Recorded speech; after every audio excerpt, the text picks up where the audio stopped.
आगे बढ़ते हैं। कोटा से खबर है जहां पर चंबल नदी में नाव हादसा हुआ था। पीड़ित परिवारों के बीच मंत्री पहुंचे हैं। बरनहाली छतरपुरा गांव में मंत्री शांति धारीवाल पहुंचे हैं। लालचंद कटारिया भी पहुंचेंगे। पीड़ित परिवारों के बीच नाव हादसे में 13 लोगों की मौत हुई थी।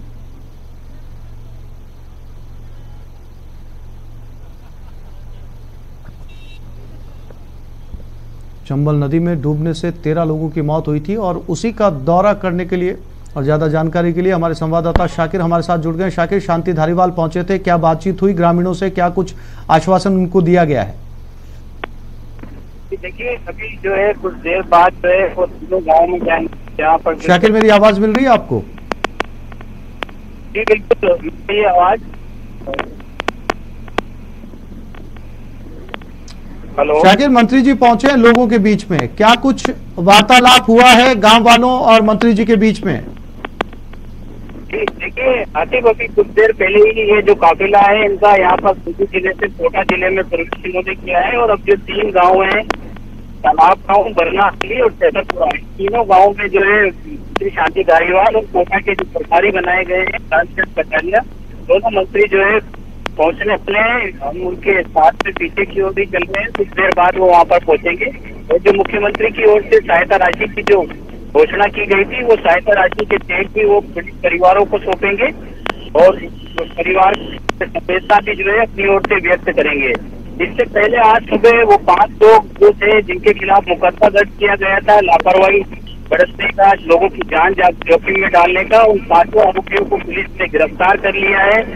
वही जो जिस तरह से जिला कलेक्टर ने निर्देश दिए थे कि क्षेत्र में जो है किसी भी तरह से अवैध रूप से नावों का संचालन ना हो, सुरक्षा के मापदंडों के लिहाज से नावें जो है क्षेत्र में चंबल नदी के किनारे पर चले, तो उसको लेकर भी पुलिस ने आज कई सारी कार्रवाइयां की है। ज्यादातर घाट जो है आज शून्य है। जिस तरह से सुरक्षा को दरकिनार करते हुए यहाँ पर नावों का संचालन किया जा रहा था, उस पर अब सख्ती की जा रही है। इस 13 लोगों की जो मौत हुई है, ये बड़ा सबक भी देखी गई है, क्योंकि कोटा में करीब इसी इलाके में जो अतुली वाला क्षेत्र है, इस इलाके में 1.5 दर्जन से ज्यादा बड़ी नावें चलती हैं। करीब 3 से 4 हजार लोग हर रोज खतरनाक सफर करते हैं। शाकिर, इस हादसे के बाद में इस गांव में जहां से ये नदी बहती है उन पर अवैध नावों के चलने पर रोक लगी या अभी भी जो गांव के लोग हैं वो इन्हीं अवैध नावों से एक दूसरे गांव में पहुंच रहे हैं?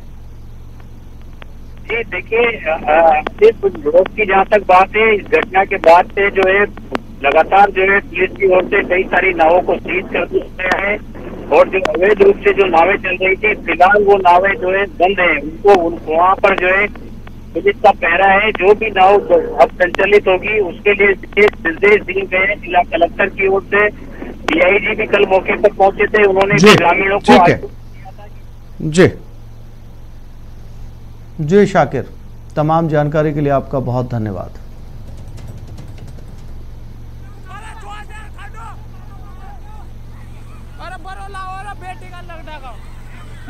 और दौसा से इस वक्त की बड़ी खबर, मृतक होमगार्ड को सम्मानित किया जाएगा। डीजी होमगार्ड राजीव दासोत ने यह घोषणा की है।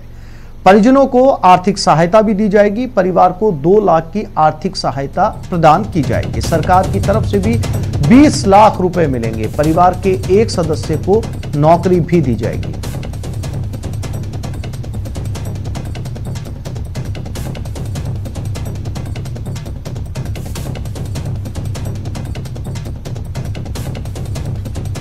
तो दौसा से इस वक्त की बड़ी खबर, जहां होमगार्ड की मौत हुई थी उसके लिए सरकार ने परिवार को 2 लाख रुपए की आर्थिक सहायता की घोषणा की गई है। मृतक होमगार्ड को इसके अलावा सम्मान भी दिया जाएगा, साथ ही 20 लाख रुपए राज्य सरकार देगी। इसके अलावा उनके परिवार में से एक सदस्य को नौकरी भी दी जाएगी। सौरभ गस्ती हमारे संवाददाता हमारे साथ फोन लाइन पे जुड़ गए, उनसे बात करते हैं। सौरभ, सरकार ने कंपनसेशन तो होमगार्ड को दिया है, परिवार सहमत है, परिवार खुश है सरकार की इस घोषणा के बाद? देखिए, मैं आपको बता दूं कि कुछ देर पहले ही डीजी होमगार्ड ने इस प्रकार के सम्मान और प्रशस्ति पत्र के अलावा विभागीय कल्याण कोष से 2 लाख रुपए देने की सहायता देने की घोषणा की है। साथ ही राज्य सरकार की तरफ से अनुग्रह अनुदान के रूप में 20 लाख रुपए की सहायता देने की घोषणा की है। जिस प्रकार से कल भवानी सिंह की बजरी माफियाओं के साथ संघर्ष के दौरान जो है वो मौत हो गई थी, जिसके बाद इसे राज्य सरकार ने भी बड़ी गंभीरता से लिया है और तुरंत इस प्रकार की घोषणा करने के साथ ही ये जताने की भी कोशिश की है कि इस प्रकार के तमाम जो लोग हैं जो सरकार के लिए काम करते हैं, राज्य के लिए काम करते हैं, उनको लेकर सरकार पूरी तरह से ना सिर्फ गंभीर है सरकार, लेकिन उनके साथ खड़ी है। इस लिहाज से इस प्रकार की घोषणा जो है की गई है। हालांकि अभी परिवार की तरफ से कोई रिएक्शन जो है वो नहीं आया है, लेकिन सरकार ने जो है वो इस प्रकार की घोषणा कर दी है। होमगार्ड डीजी राजीव दासोत ने उन्हें एक कमेंडेशन डिस्क, एक सम्मान होता है, वो सम्मान देने की घोषणा जो है वो की है। साथ ही प्रशस्ति पत्र भी देने की भी घोषणा जो है वो डीजी होमगार्ड की तरफ से की गई। जी सौरभ, जानकारी के लिए आपका धन्यवाद।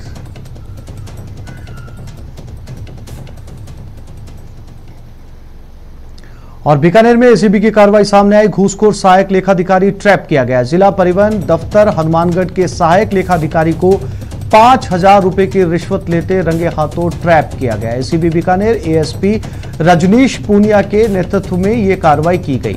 नौहर में इस कार्रवाई को अंजाम दिया गया। बीकानेर एसीबी टीम ने आज हनुमानगढ़ के नौहर में सहायक लेखाधिकारी को 5,000 रुपए की रिश्वत लेते रंगे हाथों गिरफ्तार किया।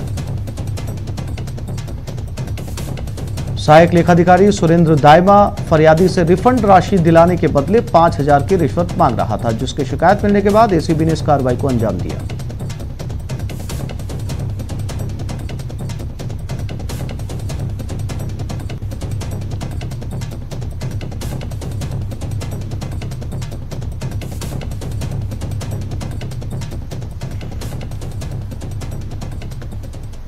हनुमानगढ़ के संगरिया कस्बे में गुरुवार देर शाम एक्सिस बैंक में 1 करोड़ रुपए की लूट की बड़ी वारदात पुलिस के हाथ अभी भी खाली है। लुटेरों का कोई सुराग नहीं मिला है। इस बीच लूट की वारदात से थोड़ी देर पहले ही एक सीसीटीवी फुटेज सामने आया, जिसमें 3 संदिग्ध युवक बैंक के आसपास घूमते हुए नजर आ रहे हैं। पुलिस को अंदेशा है कि ये तीनों युवक लुटेरे हो सकते हैं। तो वहीं दूसरी तरफ बैंक कर्मियों की ओर से बार बार बयान बदले जा रहे हैं। बैंक कर्मी कभी अपने बयान में वैन लूटने की बात करते हैं, तो कभी 1 घंटे तक बंधक बनाकर स्ट्रांग रूम में रखने की बात कह रहे हैं। लेकिन लूट की वारदात को महज 15 मिनट में निपटा दिया गया था, जिससे बैंक कर्मियों की भूमिका पर भी शक खड़ा होता है। इतना ही नहीं, मिली जानकारी के मुताबिक बैंक में लूट की वारदात के वक्त गार्ड भी मौजूद नहीं था। इस बीच पुलिस को हरियाणा के डबवाली में वो कार भी मिल गई जिसको लूट में इस्तेमाल किया गया था। लिहाजा पुलिस अब हरियाणा में लुटेरों की तलाश तेज कर रही है। बैंक कर्मियों से भी पूछताछ जारी है।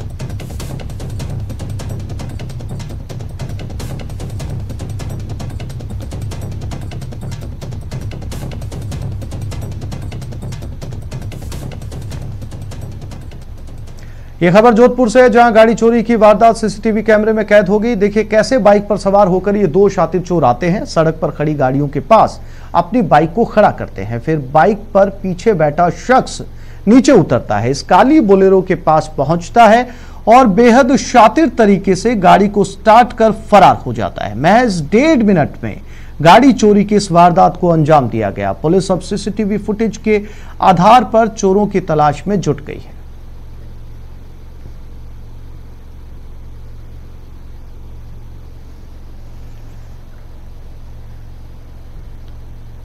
भरतपुर में पुलिस को बड़ी कामयाबी मिली, जहां ठग गिरोह का भंडाफोड़ किया गया। गैंग के 8 बदमाशों को गिरफ्तार किया गया। आरोपियों के पास से 6 लाख रुपए जब्त किए गए। इन्हें ऑनलाइन के जरिए इन्होंने ठगी की थी।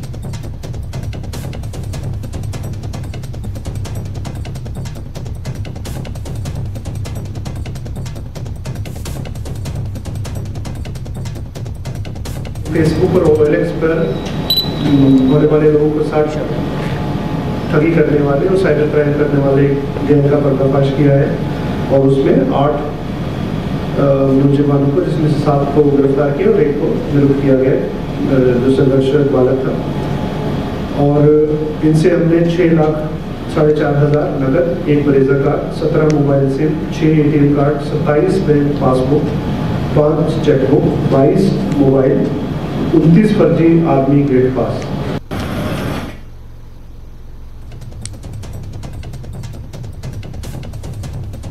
और भरतपुर से हमारे संवाददाता प्रवीण हमारे साथ जुड़ चुके हैं। प्रवीण, ऑनलाइन ठगी की गई थी, किस तरीके से पुलिस ने इस गैंग का भंडाफोड़ किया? जी, मैं आपको बता दूं कि काफी समय से ये ठग गिरोह देश के कई राज्यों में फैला हुआ था, जहां ऑनलाइन ठगी करते थे और OLX के माध्यम से ये लोग गाड़ियां बेचने का और वाहन बेचने का अन्य काम भी करते थे। और वहीं ये लोग प्लॉट वगैरह और जितनी जमीन जायदाद थी उसकी भी सौदा करते थे, जिसे लेकर बहुत ज्यादा परेशानी में पुलिस की, राज्य सरकार की भी परेशानियां बढ़ी हुई थी। इसी के चलते हुए इस गिरोह को पकड़ने के लिए जिला पुलिस अधीक्षक ने एक जाल बिछाया था, जिसे लेकर मेवात में, खास तौर से मेवात से ये जुड़ा हुआ मामला है। मेवात एरिया बताया जाए तो आपको कैथवाड़ा, कामा और भरतपुर के कई इलाके ऐसे हैं जहां ठगी हुए कारोबार को अंजाम देते थे, जिसे लेकर जब इन्हें सुराग लगा पुलिस अधीक्षक को, तो उन्होंने वहां पर जाल बिछाकर और इन 7 लोगों को, ठगों को पकड़ा, जहां इनसे नकदी भी बरामद हुई है और OLX के माध्यम से जितने भी ये साधन जुटाते थे उन उपकरणों को भी बरामद किया है। वहीं हथियार भी इनके पास मिले हैं, जिनकी जांच की जा रही है और आगे जाके अन्य राज्यों से भी इनसे बातचीत की जाएगी कि उनके यहाँ पे कितने मामले ठगी के हो चुके हैं। आपको बता देंगे कर्नाटक और सबसे ज्यादा चेन्नई में इनके खिलाफ मामले दर्ज हैं। वहीं गुजरात से भी कई मामले सामने आने के बाद में जब एकदम सजगता बरती पुलिस ने, जब जाकर इस गिरोह को पकड़ा गया है। जी प्रवीण, जानकारी के लिए आपका धन्यवाद।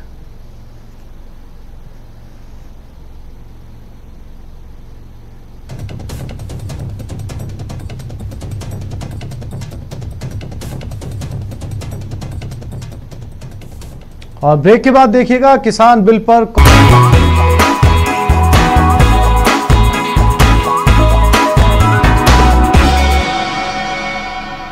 आगे बढ़ते हैं। 9 दिनों के अंदर पीएम मोदी ने बिहार को 1700 करोड़ रुपए की सौगात दी है। वहीं आज फिर 516 करोड़ रुपए से ज्यादा की सौगात दी। कुल मिलाकर बिहार में अब तक 2200 करोड़ रुपए से अधिक की योजना का या तो उद्घाटन कर दिया गया है या फिर शिलान्यास हुआ है। इससे पहले 10 सितंबर को पीएम ने 294 करोड़ रुपए की योजना की शुरुआत की। वहीं 13 सितंबर को 901 करोड़ रुपए की योजना की शुरुआत की। 15 सितंबर को 545 करोड़ की योजना की शुरुआत की गई। आज चौथी किश्त में पीएम ने 516 करोड़ रुपए की योजना की शुरुआत की।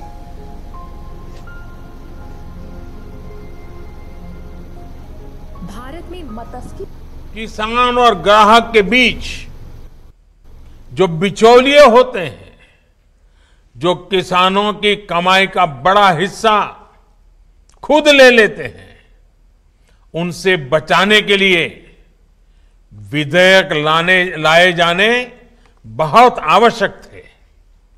ये विधेयक किसानों के लिए रक्षा कवच बनकर के आए हैं। और आज जब वही चीजें जो इतने दशकों तक देश में राज करने वाले लोगों के मैनिफेस्टो में है, वही चीजें भारतीय जनता पार्टी एनडीए सरकार कर रही है, किसानों को समर्पित हमारी ये सरकार कर रही है, तो ये भांति भांति के भ्रम फैला रहे हैं। अब ये दुष्प्रचार किया जा रहा है कि सरकार के द्वारा किसानों को एमएसपी का लाभ नहीं दिया जाएगा। ये भी मनगढ़ंत बातें कही जा रही हैं कि किसानों से धान, गेहूं इत्यादि की खरीद सरकार द्वारा नहीं की जाएगी। ये सरासर झूठ है, गलत है, किसानों के साथ धोखा है। हमारी सरकार किसानों को एमएसपी के माध्यम से उचित मूल्य दिलाने के लिए प्रतिबद्ध है। पहले भी थे, आज भी हैं, आगे भी रहेंगे। सरकारी खरीद भी पहले की तरह जारी रहेगी। कोई भी व्यक्ति अपना उत्पादन जो भी वो पैदा करता है दुनिया में कहीं भी बेच सकता है। और भारत में अब कोरोना का संक्रमण 50-60 नहीं बल्कि 90,000 की औसत से रोजाना बढ़ रहा है और भारत में संक्रमितों का कुल आंकड़ा भी 52 लाख के पार पहुंच चुका है। वैक्सीन आने तक ये बता पाना मुश्किल लग रहा है कि इसकी रफ्तार पर ब्रेक कब लगेगी या यूं ही संक्रमण असावधानी बरतने पर बढ़ता जाएगा।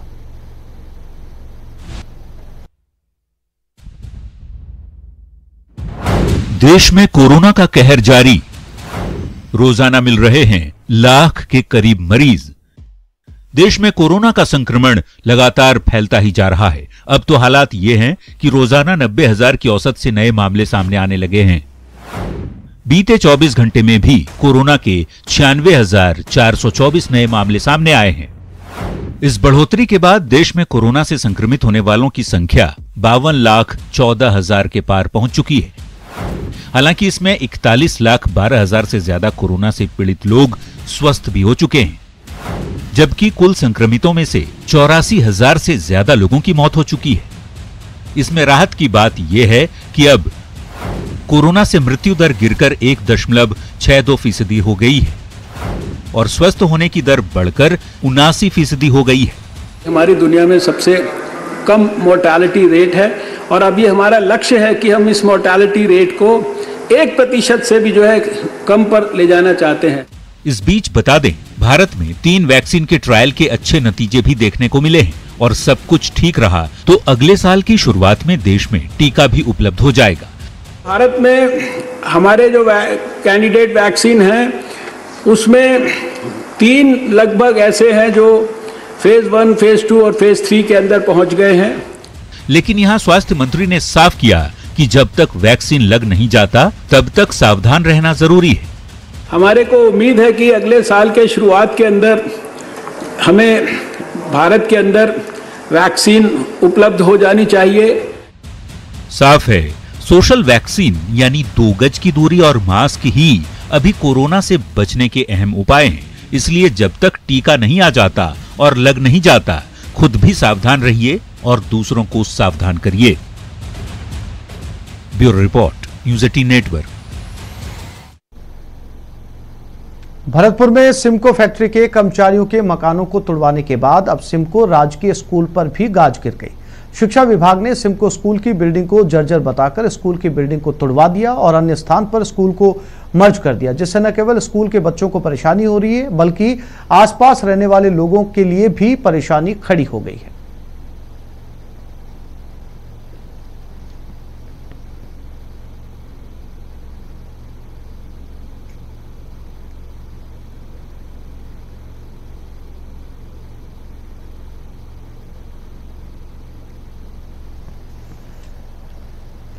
तो इस बुलेटिन में फिलहाल इतना ही। नमस्कार।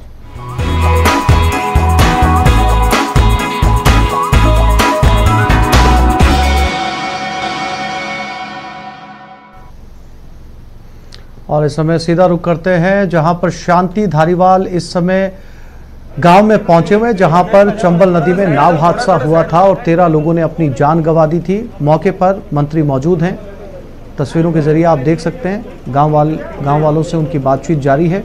पीड़ित परिवारों के बीच में यूडीएच मंत्री शांति धारीवाल पहुंचे हैं। बरनाहाली छतरपुरा गांव ये बताया जा रहा है जहां पर पहुंचे। कल ये नाव हादसा हुआ था जिसमें 13 लोगों ने अपनी जान गंवा दी थी। अवैध तरीके से नाव यहां पर चलाई जा रही थी और जिसमें जरूरत से ज्यादा ओवरलोडिंग हो गई थी। ज्यादा लोग इस नाव में चढ़ गए थे जिसकी वजह से ये नाव डूब गई। गनीमत ये रही कि ज्यादातर लोग किनारे पर तैरकर वापस लौट आए क्योंकि किनारे के बहुत करीब यह हादसा हुआ था। फिर एसडीआरएफ की टीम ने मिलकर, पुलिस ने मिलकर यहां पर डूबे हुए शवों को बाहर निकाला। इस समय मंत्री मौके पर मौजूद हैं।